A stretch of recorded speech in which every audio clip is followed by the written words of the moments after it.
The following report is from the AI Radio TV News Broadcast Network. Headline: How Witchcraft Became a Multi-Billion-Dollar Industry. Byline by Nicole Lenore Jordan. Lead: You can buy over 400,000 products tagged witch on Etsy, from candles to spell bottles to pentagram necklaces. Story: Yoko Ono once noted, "People respect wizards. But a witch, my God, we have to burn them." Witches were maligned for centuries because of their perceived dark power and influence, but could this fear have stemmed from their commercial success? Witches have been savvy business women since the 13th century, when they flourished in the seaside towns of Scotland, England, and Finland. Today, witchy toys, crystals, and potion kits are big business, and the craft has even cast its spell on some global brands. Helping sailors, healing villagers. Some 800 years ago, superstitious sailors would seek out sea witches to purchase wind knots, magical ropes bearing 3 knots. Untying one was believed to bring a breeze, 2 a stronger wind, and 3 to cause a gale. When women were killed during the witch hunts of the early modern period around 1450 to 1750, sailors sought other methods to control the wind. But villagers who couldn't afford doctors were more dependent on them. Many witches were excellent healers despite being banned from practicing medicine in the 13th century. They offered a variety of treatments that are still found in drugs today. These include willow bark for inflammation, aspirin was developed from a chemical found in the willow tree, garlic for cholesterol, though research on its efficacy is inconclusive, and flying ointment of henbane, nightshade, and mandrake. While we don't use it for flying now, the plant henbane contains hyoscine used for motion sickness, and nightshade contains atropine, a muscle relaxant. In 17th century France, witches could earn a grand living selling love potions and poisons.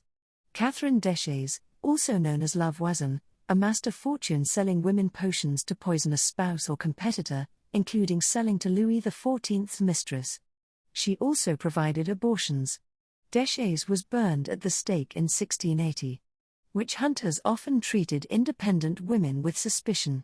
Between 1620 and 1725 in New England, 89% of women put on trial for witchcraft were wealthy, with no male children nor male siblings to share in their inheritance. Pagan rituals to social media. Deschays was a Satanist. The wind sellers were pagan because they did not adhere to Christian beliefs. Yet they led the way to the development of the Wicca form of modern witchcraft in the mid-20th century.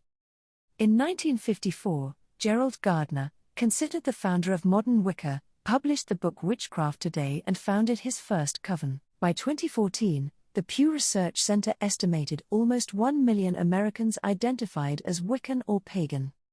Spiritual pathways come with accoutrements, whether they be rosary beads, incense, or crystals. So, like the wind knots sold to 13th century sailors, witchcraft has enduring revenue potential. On dark moonlit nights, Renata Daniel, a small business owner and witch from Newcastle, can be found working either in a cemetery in Wollombai, New South Wales, laying flowers on gravestones while showing tourists on a ghost tour, or assisting in a paranormal investigation. Witches can combine different spiritual practices alongside their witchcraft. Sydney witch, Janine Donnellan, combines healing magic with Reiki and chakra balancing. Books like the one written by musician Fiona Horn and businesses like Witch in Wares cater to the estimated 22,000 Australians who identify as Wiccan and pagan. Witchcraft for most practitioners isn't all about commerce.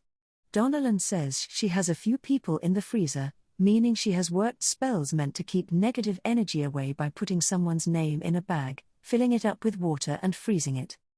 The American psychic services industry, including palm readers, mediums and astrologists, is worth $2.2 billion, 3.2 billion Australian dollars, mostly from small businesses. Savvy witches are thriving on the internet. #WitchDoc on TikTok has had over 5.3 billion views, and #Witchesof Instagram has more than 5.5 million posts.